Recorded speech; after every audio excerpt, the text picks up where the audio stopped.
Time once again for Norm's News Nuggets. Seamus, Norm, boys, pull your chairs in. It's late, and Cheeto Benito is in a room this morning deciding whether the war is over or not. Well, story one, Pentagon beat, and Dan Kane asked the Senate and House Appropriations Committee to approve a $1.5 trillion military budget. Now, the American taxpayer has already plopped down, as of May 12th, $29 billion. And that apparently doesn't include any damage to bases or anything else. Now, the Trump regime has also asked Congress for a $200 billion supplemental on top of their regular appropriation that they've already got. And so, meanwhile, there's still no health care for U.S. citizens.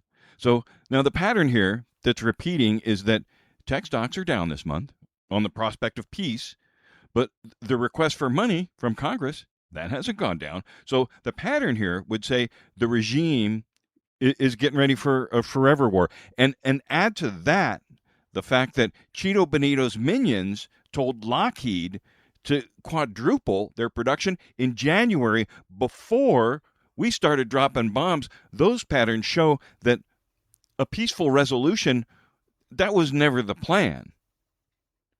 And now, Pumpkin McPornhumper has asked Congress to suspend the federal gas tax, which is just hiding the fact that the taxpayers are being looted to pay for this illegal war.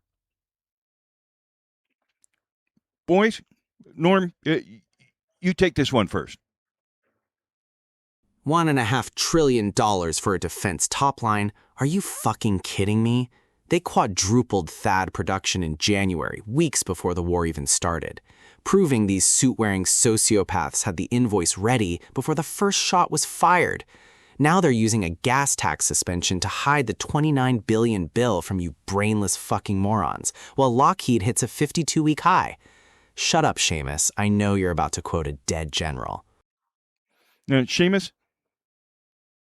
Norm, lad, settle down before you pop a vein.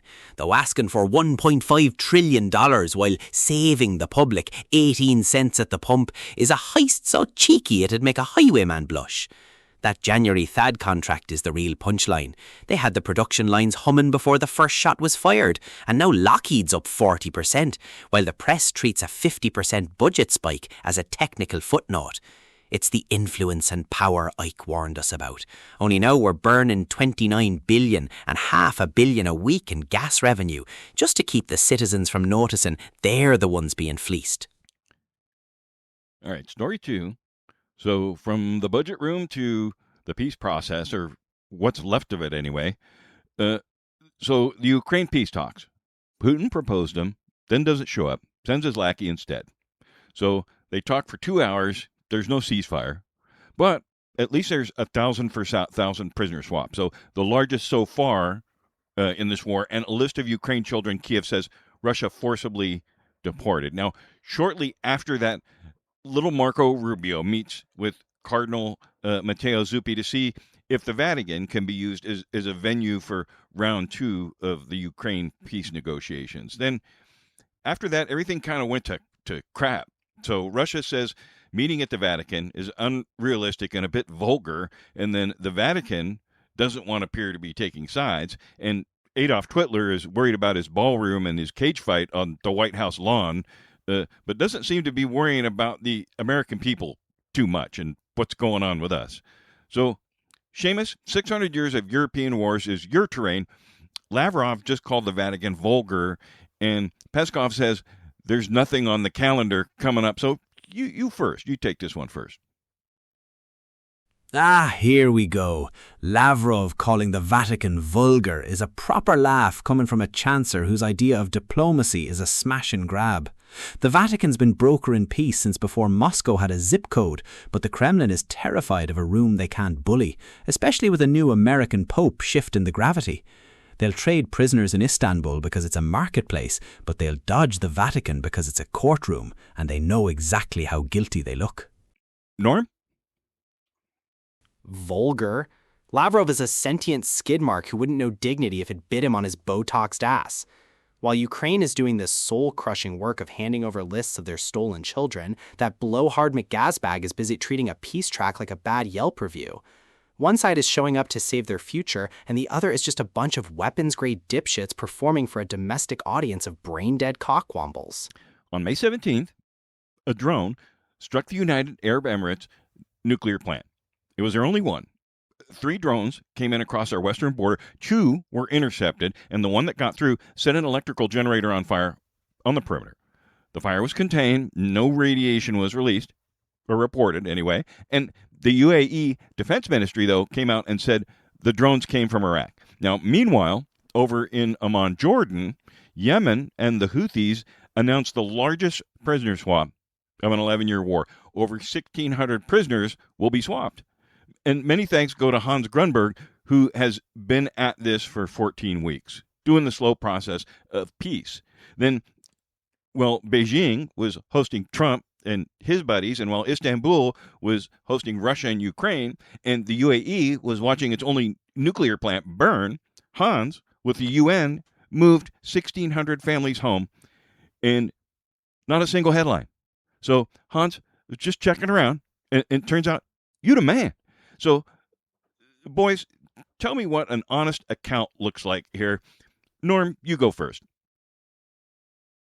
Of course, the fucking panic pornographers are leading with a scorched generator and spray tan Caligula's latest ticking clock tantrum because peace doesn't move the needle for the outrage industrial complex.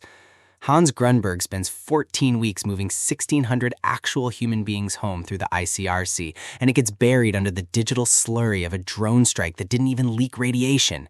It's a feature, not a bug, you absolute weapons-grade dipshits.